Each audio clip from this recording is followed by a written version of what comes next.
करते हैं nut and bolt assembly की। तो इसमें एक ट्यूब फिट होता है जिसके नीचे एक बोल्ट फिट होता है, फिर एक सॉलिड रोड, और उसके नीचे फिर एक ट्यूब का फिटमेंट होता है जिसमें हम लोग टाइटली फिटेड असेंबली होता है। और इसमें क्या होता है कि आप देख सकते हैं राइट साइड में नट रोटेशन के कारण there is a stress developed in tube, stress developed in rod and stress developed in tube. So in tube compressive stress is developed and in rod tensile stress is developed. Change in length of tube plus change in length of rod, which is equals to nut movement. So stress in tube upon E of tube into L or length of tube plus stress of rod upon Young's modulus of rod into length of rod is equals to N, total number of rotation of nut into P, pitch. So stress in tube in multiplied by area of tube is stress in rod multiplied by area of rod. So in nut and bolt assembly ये चीज़ें important होती है और side में एक washer लगा होता है. Now a copper tube and a steel rod in which tube is closed with the help of rigid washer of negligible thickness, nut are tightened till the compressive force in the tube is 50 kN. Determine the stress developed when the whole assembly temperature falls by 50 degree Celsius. ठीक है. So compressive force है tube में, stress developed when the whole assembly, stress निकालना है. तो there is a compressive stress in copper tube. ठीक है. So compressive stress minus force upon area negative होगा, ऑब्वियसली बात है. ठीक है. तो यहाँ से निकाल लिया. और केस 2, अगर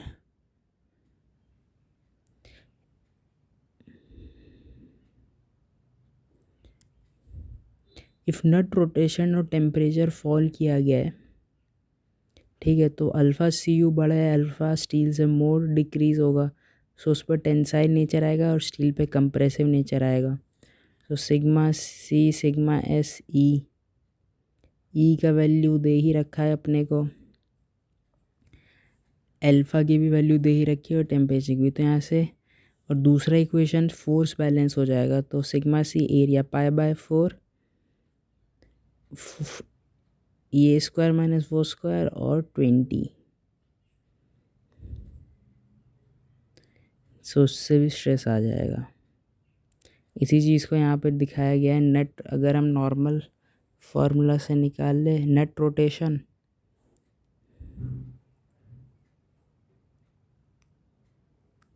और केस 2, नेट रोटेशन में केस 1 में टेम्परेचर नॉर्मल है,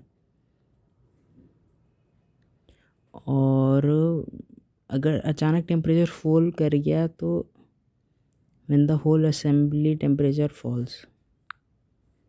तो हमें यहाँ पे 2 केस दिखाए थे कि पहले तो टेम्परेचर नॉर्मल था और दूसरे केस पर टेम्परेचर जब फॉल कर गया. अब आता है मोस्ट इम्पॉर्टेंट कंसेप्ट. ठीक है. तो माइल्ड स्टील का स्ट्रेस स्ट्रेन कर्व हम लोग टेंसाइल टेस्ट करके बताते हैं. यूटीएम मशीन के अंदर, ठीक है, सबसे पहले जो होता है, ये जो एरिया है ये हम लोग ऐसा अजीब सा क्यों लेते हैं, जिसमें एल नॉट गॉज लेंथ होता है 2 इंच का और डी होता है इसका 0.5 इंच का, डी नॉट. तो ऐसा इसलिए लिया जाता है बिकॉज ताकि एरिया लेस होता है सेंटर पे, ताकि प्रॉपर ग्रिपिंग हो. एंड सेंटर एरिया कम होने से इसका क्या होता है, नेकिंग बीच में बनता है, नेकिंग बीच में बनता है. अदरवाइज़ अगर ये चीज़ नहीं होगी तो नेकिंग कहीं भी हो जाएगा. तो हमें नेकिंग बीच में चाहिए होती है, इसलिए ऐसा किया जाता है. अब हम लोग लोड, और अब हम लोग एक्सटेंसोमीटर से लोड डिफ्लेक्शन का ग्राफ बनाते हैं जो कि इस तरह का बनता है. फिर लोड डिफ्लेक्शन कर्व होता है. टेस्ट से हमें हमेशा लोड डिफ्लेक्शन कर्व आता है एक्सटेंसोमीटर से. फिर इसको डिवाइड करते हैं एरिया से, तब जाके स्ट्रेस स्ट्रेन एरिया कर्व बनता है हमारे लिए. अब सबसे पहले ए से बी, तो स्ट्रेन ज़्यादा रेट से बढ़ रहा है ए से बी में। सो बी जो होता है फर्स्ट इंडिकेशन पॉइंट होता है, डिफ़िकल्ट टू फाइंड होता है बिकॉज सडन होता है, ठीक है। B elastic limit point. उसके बाद फिर ए तक stress is directly proportional to strain रहता है।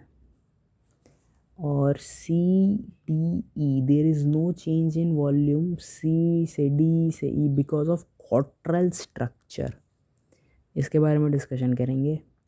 सी जो होता है यहाँ पे रेट ऑफ लोडिंग बढ़ जाता है सी पॉइंट पे, तो rate of loading increases. Rate of C point is directly proportional to rate of loading and directly fluctuate.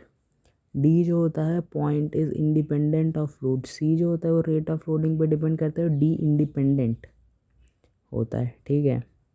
अब डी से ई में यील्डिंग होता है without any load, no load change के कारण, नो रेजिस्टेंस, फ्री फ्लो होता है। Fail हो गया होता है, प्लास्टिक फ्लो हो रहा होता है, free flow. Hooke's law small deformation study not apply here because here large deformation study. तो अब इस रीजन के बाद डिफॉर्मेशन लार्ज हो जाता है और हुक्स लॉ स्मॉल डिफॉर्मेशन के लिए स्टडी किया जाता है। ई जो होता है ये लास्ट डिफॉर्मेशन होता है आफ्टर डक्टाइल मटेरियल हार्ड हो जाता है। जैसे ई के बाद अब क्या हुआ, डक्टाइल मटेरियल हार्ड हो गया तो लास्ट डिफॉर्मेशन। तो डक्टाइल मटेरियल की प्रॉपर्टी होती है कि ये हार्ड हो जाता है, सो मोर लोड अप्लाई किया जाता है तो strain hardening region. Sudden change in cross section होता है तो मटेरियल की स्ट्रेंथ जो होती है डिक्रीज कर जाती है, एरिया डिक्रीज हो जाता है, so less load to deform. F पे सही है क्योंकि sudden change in cross section होता है। अब यहाँ से जो हमने चीज़ें सीखी तो हमने देखा कि सबसे पहले ए तक proportionality limit, E stress directly proportional to strain से ई के बीच में स्ट्रेन ज़्यादा रेट से बढ़ रहा होता है, हम देख ही रहे हैं, तो वो थोड़ा इधर की तरफ इनवर्ड मूवमेंट हो जाता है। पी जो होता है इस indication point difficult to find because sudden loading हो जाती है, ठीक है। डिफ़िकल्ट टू फाइंड आउट होता है बी। अब सी से डी से ई में वॉल्यूम चेंज एकदम नहीं होता है। सी पॉइंट में रेट ऑफ लोडिंग बढ़ जाता है, ये डिपेंड करता है रेट ऑफ लोडिंग पे। डी हमेशा इंडिपेंडेंट ऑफ लोड रहता है। डी से ई में यील्डिंग होता है without any load, no load change in load नहीं होता है, रेजिस्टेंस नहीं होता है, यील्डिंग होता है perfectly plastic, free flow, fail हो गया होता है। हुक्स लॉ स्मॉल डिफॉर्मेशन का स्टडी होता है, hooks law small deformation study तो यहाँ अप्लाई नहीं होता है बिकॉज यहाँ पे लार्ज डिफॉर्मेशन का स्टडी होता है। अब ई के बाद अभी डक्टाइल मटेरियल की प्रॉपर्टी होती है कि लास्ट डिफॉर्मेशन के बाद डक्टाइल मटेरियल हार्ड हो जाता है, so more strain hardening is required. फिर एफ पे sudden change in cross section कारण material strength decrease, area decrease, less load to deform. फिर जी के बाद 0.15 तो large deformation, no strain hardening region. G के बाद cup and cone fracture 45 degree angle पे।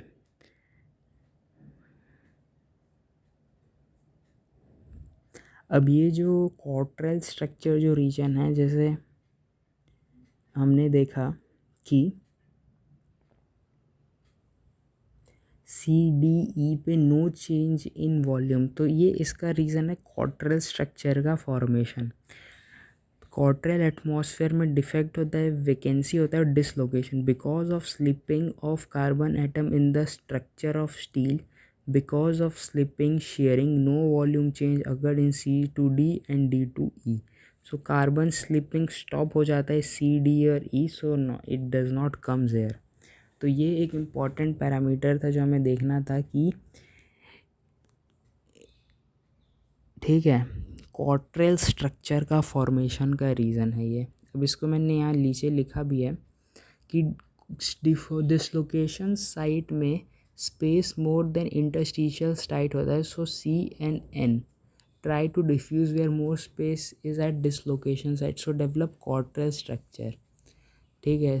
तो सी जो होता है क्वार्टरल ब्रेक होने के लिए बहुत ज़्यादा लोड चाहिए, ठीक है। So C diffuse, so no need more load to break. तो जब कार्बन जंप कर जाता है so no quadrille barrier form. To break quadrille barrier we need no quadrille barrier break jump and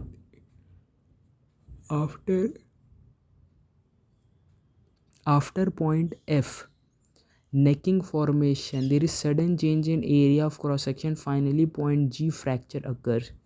In E to F, material provide resistance against deformation due to change in crystal structure of material.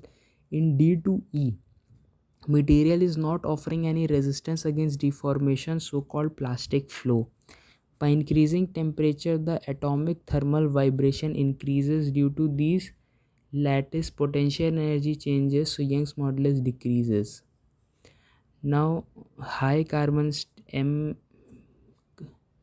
Carbon steel है,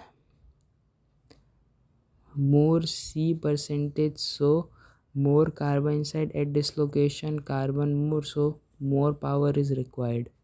So high carbon steel और my carbon steel में no lower yield point observed, only upper yield point.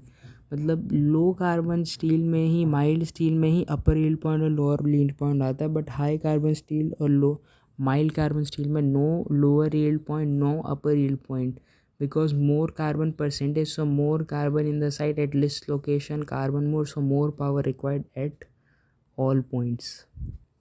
ठीक है.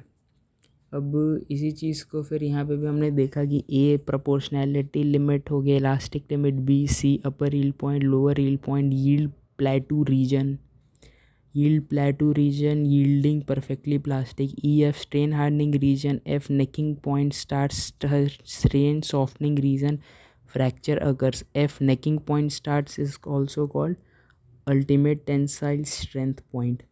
G पे 50% of initial area in FG.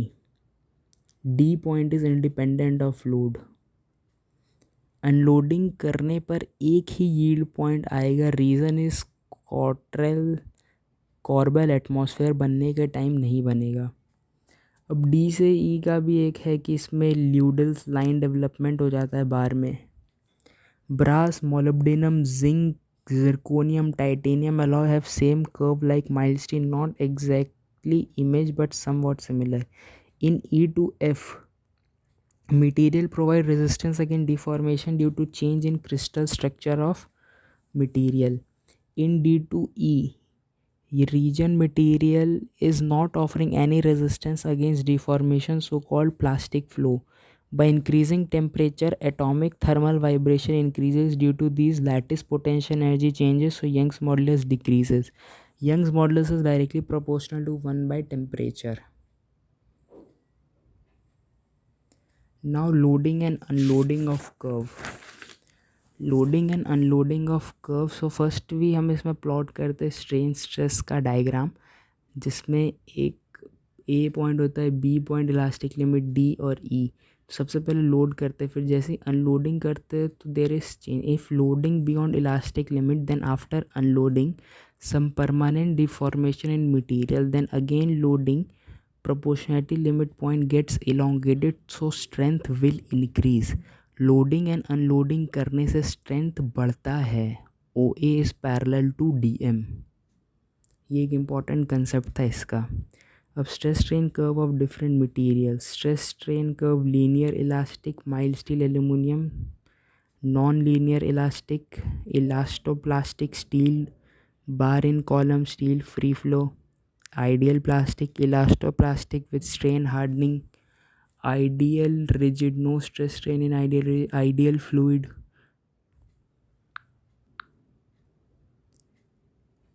ideal rigid, ideal fluid, viscoelastic. Stress changes with time.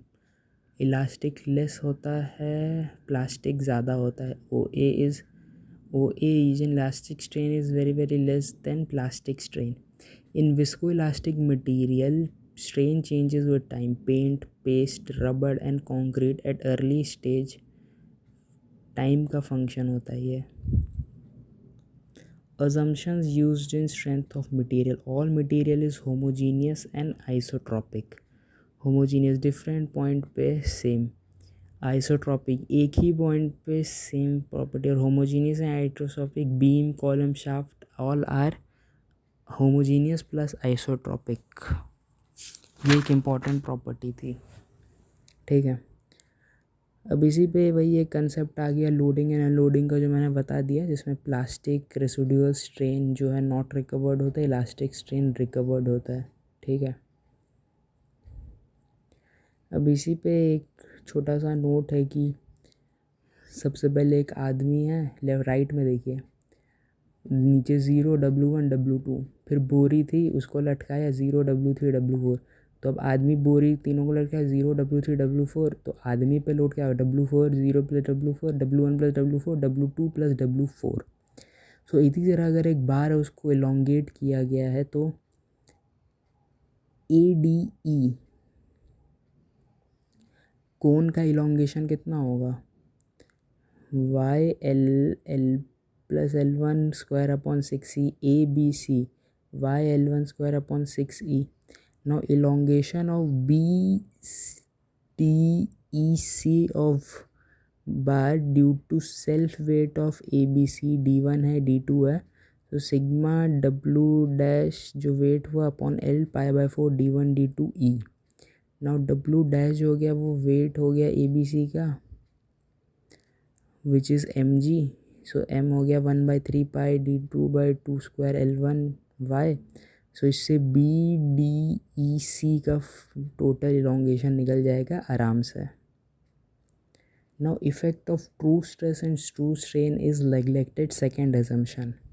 Steel bar है, P load लगा रहे हैं, initial area A0 है, now length increase हुआ, depth decrease, weight decrease, after time T area instantaneous. तो हमें पता है कि जो अब हमने लोड लगाया टेंसाइल कंप्रेसर, तो एरिया बढ़ेगा घटेगा, तो पहले इनिशियल एरिया था तो वो इंजीनियरिंग स्ट्रेस था, और जब एट इंस्टेंट जब टेंसाइल लोड लगाने के बाद एरिया डिक्रीज़ हुआ तो वो इंस्टेंटेनियस हो गया। सो ट्रू हमेशा ज़्यादा होता है इंजीनियरिंग स्ट्रेस से। तो अब देख ही सकते हैं in strength of material strain is very less in strength of material up to elastic limit. तो stress true stress is equals to engineering strain because strain 0.12% का दिखाता है which is very very small. So और true stress जो होता है वो KEMEN हॉफमैन्स equation होता है। ऑर्थोट्रॉपिक में E1 E2 E3 और एनाइसोट्रॉपिक में E1 E2 E3 E4। Elastic constants, Young's modulus of elasticity normal stress upon normal strain, shear modulus of elasticity shear stress upon shear strain, bulk modulus of elasticity volumetric stress upon volumetric strain, and 1 by k is compressibility in compressible fluid, 1 by k0 k infinity. E is 3k 1 minus 2 Poisson ratio, E is equals to 3k 1 minus 2 Poisson ratio, E is equals to 2g 1 plus Poisson ratio, E is equals to 9 kg upon g plus 3k. Axial deformation in composite bar, composite section।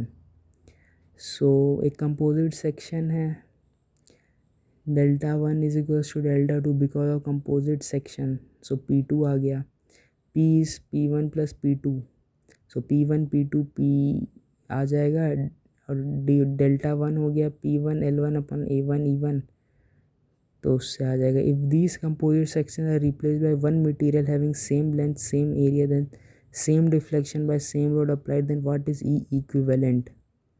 So deflection equivalent P L upon A1 A2 E equivalent P L A1 E1 plus A2 E2। Impact load, maximum impact load is equals to maximum stress is equals to static stress 1 plus root under 1 plus 2h upon deformation static impact factor. Independent elastic constant, for to define homogeneous and isotropic two independent elastic constants are required. E is equals to 2g 1 plus mu, दो मिल गए अगर suppose E और जी पता है तो mu and के मिल जाएगा। Homogeneous and isotropic two independent elastic constant, orthotropic 9 independent elastic constant is required, and isotropic 21 independent elastic constants required. एक पॉइंट से इन्फाइनाइट प्लेन पास हो रहे थे, हर पॉइंट पे स्ट्रेस स्ट्रेन निकाला, मेक स्ट्रेस टेंशन मैट्रिक, उस पॉइंट से पास होने वाले तीन प्लेन को शो किया, 3 plane required at 90 degree to get strain. Symmetry of stress tensor by momentum equilibrium.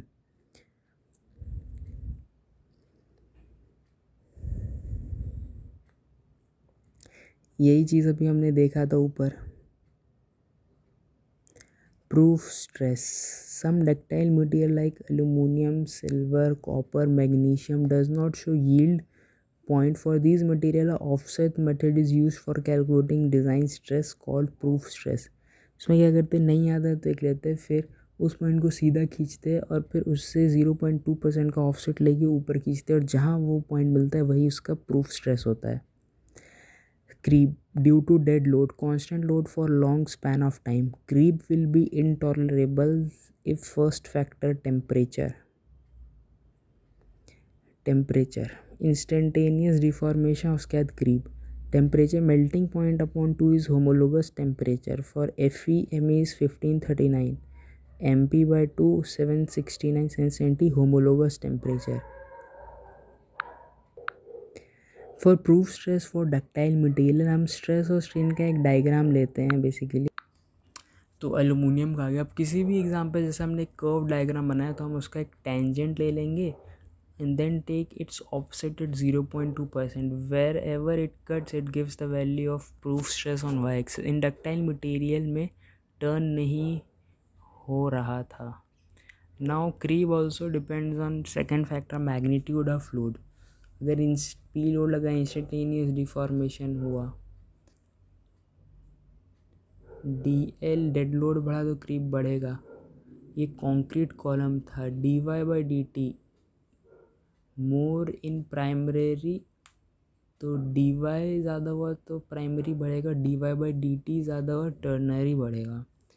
तो डिफॉर्मेशन और टाइम का अगर हम एक ग्राफ प्लॉट करते हैं तो इंस्टेंटेनियस डिफॉर्मेशन तो ए से बी, बी से क्या सी, तो 0 से instantaneous reformation, elastic recovery, creep recovery, residual strain, और वो क्रीप ए से बी. ये कंक्रीट कॉलम के लिए था. अब इसी का एक दूसरा ग्राफ बन जाता है जब हम लोग प्राइमरी स्टेज, सेकेंडरी स्टेज और टर्नरी स्टेज. प्राइमरी स्टेज में कर्व का रेट लेस होता है, फिर स्ट्रेट लाइन, फिर हाई रेट से इंक्रीज होता है rate more. Rate of creep was less in primary, rate constant in secondary, and rate increases in ternary. Fracture after some time. ठीक है. सो एग्जाम्पल, पोल है, वायर है, stress relaxation due to creep. New wire tight रहता है. अच्छा हाँ, जैसे example हो जाए 2 पोल इसके बीच में वायर है तो सबसे पहले तो एकदम टाइट रहता है. New wire, tight wire, constant stress dimension बढ़ता है. लूज वायर तो स्ट्रेस रिलैक्सेशन हो जाता है उसमें due to creep. Stress relaxation हो जाता है due to creep. Concrete column का था ये डायग्राम. तो प्राइमरी डिफॉर्मेशन ज़्यादा होता है सेकेंडरी और टर्नरी से. रेट इन टर्नरी ज़्यादा होता है प्राइमरी और सेकेंडरी से. स्लोप मोर होता है टर्नरी में एंड स्लोप लेस होता है प्राइमरी और सेकेंडरी में. Fatigue and endurance limits. Fatigue क्या होता है? In rotating element stress constantly changes, fatigue came in picture. ठीक है. तो फोर्स होता है वेक्टर होता है, इसमें मैग्नीट्यूड डायरेक्शन होता है. अब जैसे बोथ चेंज हो जाए, अगर लोड स्टैटिक से वेरिएबल लोड हो जाए, ठीक है, तो अगर रिवर्सल ऑफ लोड हो जाए 10 + 10 मेगा पास्कल लगा, फिर -10 लगा, ये रिवर्सल ऑफ लोड हो जाता है. मोस्ट डेंजरस टाइप और most severe type of loading इसको कहा जाता है. तो अगर हम स्टैटिक लोड की बात करते हैं तो इसमें लोअर यील्ड पॉइंट ये होता है और ये यूटीएम में स्टैटिक लोड की टेस्टिंग होती है और कैलकुलेट करते हैं यील्ड स्ट्रेंथ बाय यूटीएम. अगर हम बात करते हैं वेरिएबल लोड, फिर इसमें हम लोग वेरिएबल लोड का ट्रांजिशन कर देते हैं. सो हम लोग इसका स्ट्रेस स्ट्रेन डायग्राम बनाते हैं, stress and number of revolution curve का बिफोर फेलियर. तो जब हम लोग वेरिएबल स्टैटिक लोड में तो हमने यूटीएम पे स्टैटिक लोड टेस्टिंग से हमने ग्राफ बना दिया. वेरिएबल लोड में फिर हम लोग stress and number of revolution का ग्राफ बनाया जाता है before failure to calculate stress versus number of revolution curve before failure. और उसको कैलकुलेट किया जाता है और कहा जाता है this is endurance limit. Steel का जो होता है वो 183 मेगा पास्कल होता है और एलुमिनियम का 131 मेगा पास्कल। स्टील जो होता है हिंज होता है, रोटेटेड होता है और फिर उसको लोड किया जाता है और स्ट्रेस प्रोवाइड किया जाता है, यही मैकेनिज़्म है। So stress versus number of revolution, इसका कर्व बनाया जाता है स्ट्रेस और नंबर ऑफ रेवोल्यूशन का बिफोर फेलियर। तो इसका कर्व कुछ इस टाइप का बनता है, फिर इसमें 10⁶ मिलियन रेवोल्यूशन आते हैं, इनफाइनाइट नंबर ऑफ रेवोल्यूशन आता है। सो फेलियर जो होता है वो offer this much stress this much loading पे। सो रोटेटिंग एलिमेंट का जो रहता है अगर लेस देन हो केप्ट बिलो इंड्योरेंस लिमिट तो सेफ रहता है। साइज़ बढ़ता है, डिफेक्ट बढ़ता है, इंड्योरेंस स्ट्रेंथ और लिमिट दोनों घट जाता है। अगर एक वायर है उसको ऊपर गया नीचे गया, ऊपर गया नीचे गया, compression tension compression tension compression tension लगातार दिया तो मॉलिक्यूल्स कॉन्स्टेंटली चेंज हो जाते हैं अंदर, कंप्रेशन टेंशन। अगर over and over the time हो तो मॉलिक्यूल को टाइम मिल जाएगा बट अगर ओवर द टाइम हो तो मॉलिक्यूल को टाइम मिल जाता है अपना को स्टेट, बट शॉर्ट ड्यूरेशन में brittle fracture in ductile material occur due to variable loading. Compression test for mild steel, tensile हमने कर लिया। तो कंप्रेशन टेस्ट के लिए एक ऑब्जेक्ट लिया जाता है, उस पर कंप्रेशन फोर्स लगाया जाता है। तो इनिशियली एरिया ए नॉट होता है तो लेंथ डिक्रीज़ हो जाता है। इंजीनियरिंग स्ट्रेस क्या आ गया P/A0 और ट्रू स्ट्रेस क्या आ गया P/A at time. Engineering stress बड़ा होगा ट्रू से, कंप्रेसिव लोड है तो बकलिंग होगी। तो इसका स्ट्रेस स्ट्रेन का डायग्राम बनाया। No necking formation as area increases और no yielding as area increases. तो पी लोड लगाया कंप्रेशन में, बेसल शेप बल्जिंग मैकेनिज्म हुआ इसमें कंप्रेशन टेस्ट में।